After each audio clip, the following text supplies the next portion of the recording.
वायु प्रदूषण को कैसे कम किया जा सकता है? तो वायु प्रदूषण को वृक्षों के द्वारा वृक्ष लगाकर कम किया जा सकता है।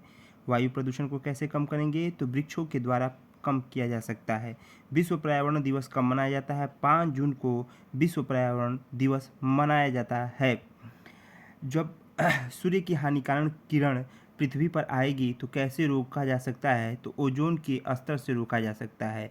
सूर्य की हानिकारक किरण को आने से रोकने के लिए क्या लगाएंगे? तो ओजोन की सतह से रोका जा सकता है। ओजोन की परत जो होगी वह धीरे धीरे जो हो रहा है ख़त्म हो रहा है, और यह कहाँ है? समताप मंडल में। ध्यान रखेंगे, समताप मंडल में।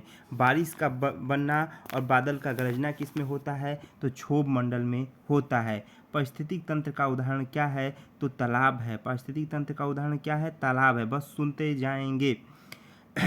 अधिकतर पेड़ पौधे कहाँ पाए जाते हैं? तो स्थल मंडल में अधिकतर पेड़ पौधे पाए जाते हैं। ध्यान रखेंगे। सीएनजी का पूरा नाम क्या है? तो कंप्रेस्ड नेचुरल गैस है। कंप्रेस्ड नेचुरल गैस है। ध्यान रखेंगे, बहुत इंपॉर्टेंट है। सभी क्वेश्चन इंपॉर्टेंट है। कौन सा वायु प्रदूषण का उदाहरण है? तो वायु प्रदूषण का जो उदाहरण है आपका, ध्यान रखेंगे, धुआं और कुहासा भी है, वाहनों से चलने वाला गैस भी है, और जलती हुई लकड़ी से जो निकलता है वह भी है। ध्यान रखेंगे, धुआं और कुहासा भी है वायु प्रदूषण, वाहनों से निकलने वाला गैस भी है, और जलती हुई जो लकड़ी से चारकोल से निकलता है वह भी है। ऑक्सीजन उपस्थित है हवा में, तो ध्यान रखेंगे हवा में ऑक्सीजन 21% उपस्थित है। 21% हवा में उपस्थित ऑक्सीजन 21% है। परम तापमान कौन होता है, या कैसे नापा जाता है, या कैसे बताया जाता है? तो केल्विन से। किससे? केल्विन से। ध्यान रखेंगे, केल्विन से। बहुत इंपॉर्टेंट क्वेश्चन है। प्रकाश संश्लेषण कैसे आएगा? तो सभी हरे पौधों के द्वारा उत्सर्जित होगा। सभी हरे पौधों के द्वारा। ये ध्यान रखेंगे, जहाँ ये क्वेश्चन मिलेंगे उसके आंसर में बताता चला जा रहा हूँ। कीटनाशकों के अत्यधिक इस्तेमाल से क्या होगा? तो कीटनाशकों से अधिक इस्तेमाल से जल प्रदूषण ज़्यादा से ज़्यादा उत्पन्न होगा। हमें जल प्रदूषण को और बढ़ाना है तो कीटनाशकों का जितना उपयोग करते जाएंगे जल प्रदूषण बढ़ता चला जाएगा। ध्वनि का मापन क्या है? तो डेसिबल है। इसको डीबी से डिनोट करते हैं। डेसिबल है, डीबी से डिनोट करते हैं। सबसे हानिकारक जो प्लास्टिक जो होता है, पर्यावरण का हानिकारक माना जाता है। प्लास्टिक में सब्जी उब्जी रख दिया जाए कुछ दिन तक तो देखेंगे वो सब्जी भी खराब कर देता है। तो ये ध्यान रखेंगे, प्लास्टिक जो होगा वो सबसे हानिकारक होगा। अगला क्वेश्चन ध्यान रखेंगे हम लोग। जो भी क्वेश्चन है सभी इम्पॉर्टेंट है। भारत में प्रोजेक्ट टाइगर की शुरुआत 1973 में हुई थी। कब हुई थी भैया? 1973 में। सोया प्रदेश के नाम से मध्य प्रदेश को जाना जाता है।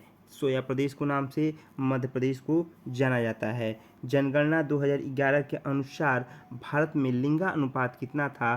तो 940 संबंधे 1000, मतलब 940 स्त्री पर 1000 पुरुष थे। 940 स्त्री पर 1000 पुरुष थे। लाइकेन क्या है? तो यह सहजीवी है। लाइकेन क्या है? वह सहजीवी है।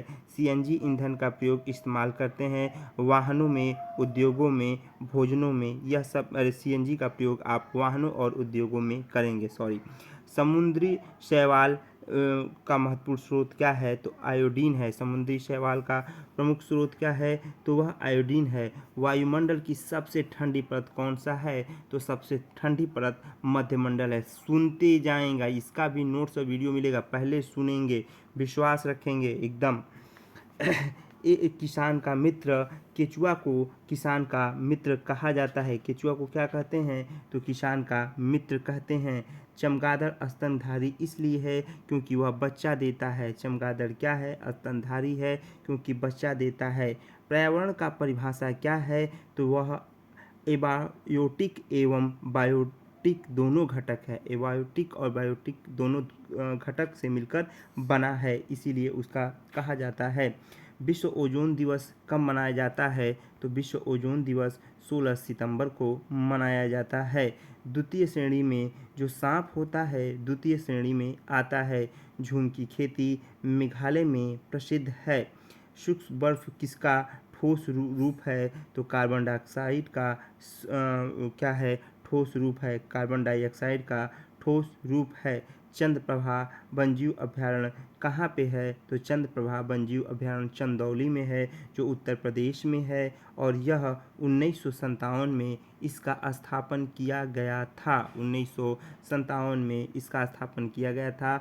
बायोडीजल कैसे तैयार करते हैं? तो बायोडीजल जट्रोफा से तैयार किया जाता है। बायोडीजल कैसे तैयार किया जाता है? तो ध्यान रखेंगे, जट्रोफा से तैयार किया जाता है। ये एक वृक्ष है, जट्रोफा के द्वारा तैयार किया जाता है। वायुमंडल नापने वाले यंत्र को बैरोमीटर कहते हैं, बैरोमीटर कहा जाता है। बीटी कपास क्या है? तो यह एक ट्रांसजेनिक पौधा है, एक ट्रांसजेनिक पौधा है। सुनते जाएंगे, क्वेश्चन आपके सभी हो जाएंगे। अम्लीय वर्षा का मुख्य कारण SO2 है। ध्यान रखेंगे, SO2 है। अम्लीय वर्षा का मुख्य स्रोत क्या है? SO2 है। दूषित जल से टाइफाइड फैलती है। दूषित जल से कौन सा बीमारी फैलता है? ऐसा क्वेश्चन आएगा तो टाइफाइड जो होगा वह दूषित जल से फैलेगा। द्विबीजक पत्ती पौधा है सरसों, द्विबीजक पत्ती पौधा है सरसों है। पौधे में जल का अधिग्रहण किसके द्वारा होता है? तो जाइलम के द्वारा होता है। कौन सा प्रथम साहित्यिक स्रोत है? तो ऋग्वेद प्रथम साहित्यिक स्रोत है। वायुमंडल में 99% भाग किन दो गैसों का है? तो ऑक्सीजन और नाइट्रोजन का है। ध्यान रखेंगे, ऑक्सीजन और नाइट्रोजन का है। पर्यावरण अध्ययन में शैक्षिक भ्रमण का मूल क्या है? छात्रों को प्रत्यक्ष ज्ञान देना। जब हमें पर्यावरण का ज्ञान देना है तो बच्चों को घुमा के देंगे तो प्रत्यक्ष ज्ञान होगा। जो बच्चे इसको 2 से 3 बार सुन लेंगे उनके कम से कम यहाँ से पर्यावरण के 10 क्वेश्चन हर पेपर से होना चालू हो जाएगा। कार्यकीय रूप से सूक्ष्म मिट्टी से क्या विशेषता है?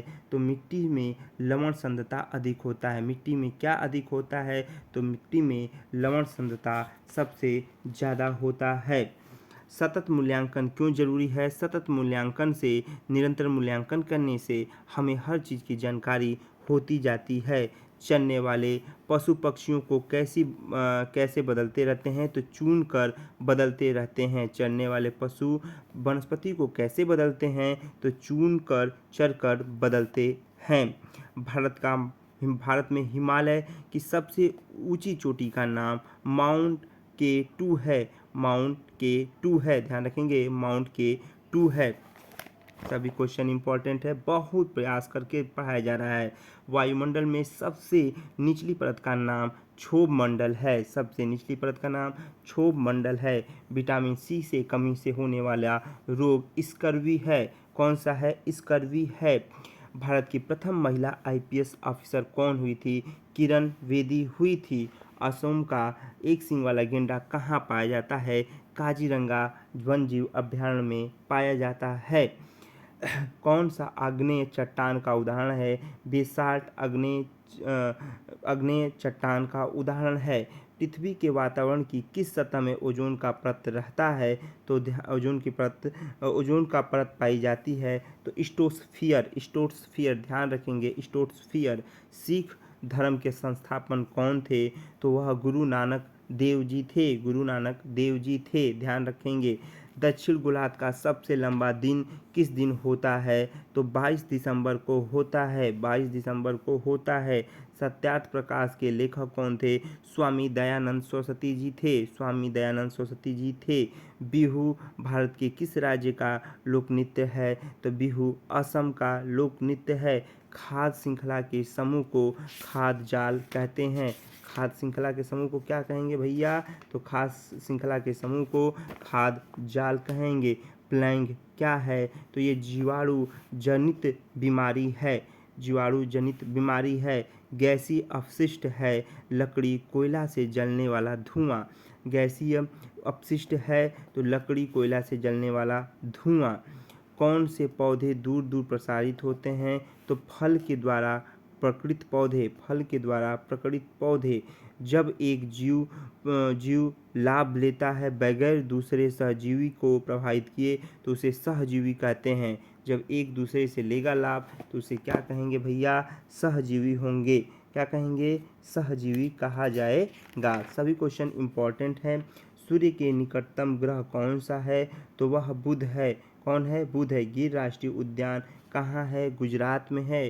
गुजरात में बब्बर शेर भी पाए जाते हैं। निरीक्षण विधि की विशेषता क्या क्या है? तो यह एक मनोवैज्ञानिक विधि है, यह एक अनुभव विधि है और इस विधि में विभिन्न प्रकार की प्रक्रिया पाई जाती हैं। चिपको आंदोलन सुंदरलाल बहुगुणा के द्वारा हुआ था। इंसुलिन की रासायनिक प्रकृति प्रोटीन है। इंसुलिन की रासायनिक प्रकृति प्रोटीन है। पौधों में अर्धसूचीय विभाजन परागकोश में है। परागकोश में है। प्याज, आलू, अदरक क्या है? तो तना है। एक कोशीय सूक्ष्मजीव क्या है? पैरामीशियम है। पैरामीशियम है। कौन सा पादप उत्पादन साबुन का उदाहरण है? रीठा। क्या है? रीठा। ध्यान रखेंगे, रीठा। जीविक समुदाय या प्राथमिक उपभोक्ता है शाकाहारी। कौन है? शाकाहारी। कौन है? शाकाहारी।